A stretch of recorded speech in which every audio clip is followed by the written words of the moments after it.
Welcome to The Explainer. I am so pumped for this one, because today we're setting the stage to unravel an actual hidden rule of reality. We're taking a journey right into the mechanics of something we literally see every single day, but probably never stop to really think about: the physics of bending light, and specifically Snell's law. By the end of this, I promise you're going to look at a simple glass of water entirely differently. Okay, let's dive into this. Have you ever noticed that a straw looks completely bent or even broken the exact second it enters a glass of water? It's a classic optical illusion we've all seen sitting at restaurants or in our own kitchens. But I want to validate your everyday experience right now. Your eyes aren't lying to you. The straw itself isn't bending, of course, but reality is actually distorting because the light traveling from that straw to your eye is literally changing direction. The light itself is bending. Section 1. Defining Snell's law. So, stepping away from the optical illusion for a second, here is the rule in its pure formal state. Snell's law states that when light passes from one medium into another, the ratio of the sines of the angle of incidence and angle of refraction equals the ratio of the refractive indices of the two media. Whew, okay, I know, that feels like a really heavy math lesson.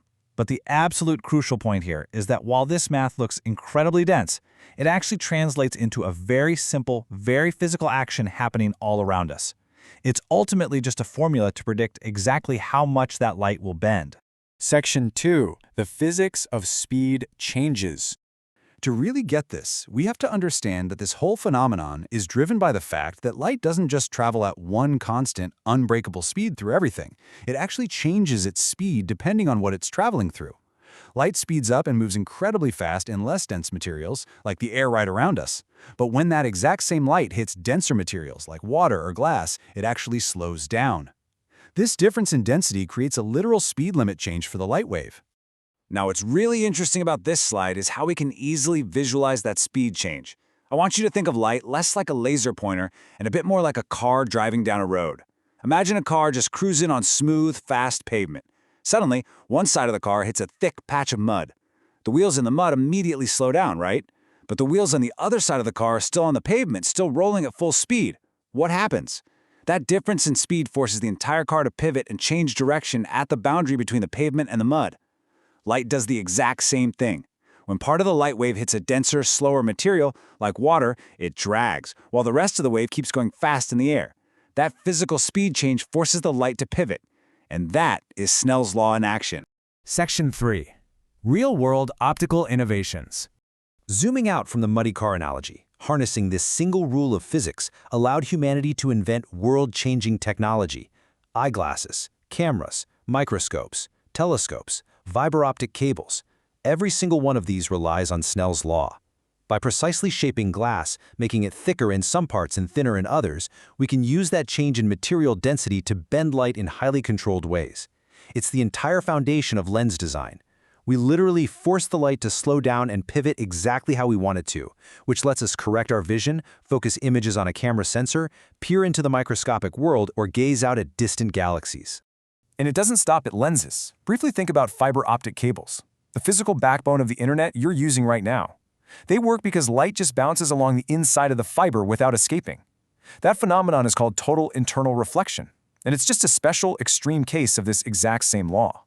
The light is trying to change mediums, but the angle forces it to bend so much that it just reflects right back inside. Let's move to Section 4 and see how this builds into an everyday light illusion. Bringing that high-level tech back down to a practical example, let's look at the actual data. When light travels from air into water at typical viewing angles, it doesn't just bend randomly.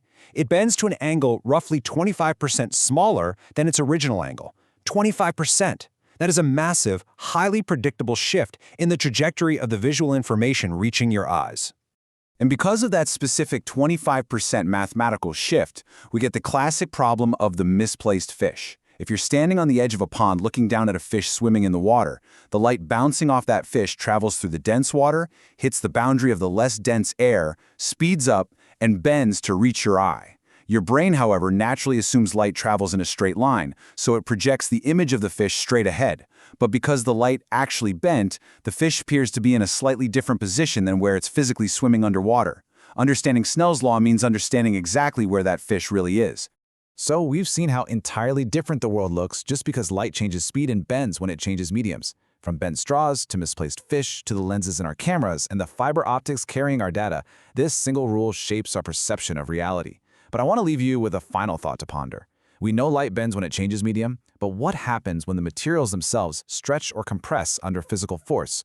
How does the physical world react to being pulled and pushed? Well, that is a fascinating concept known as Hooke's law, and that's exactly what we'll be tackling next time. Keep questioning the world around you and keep learning.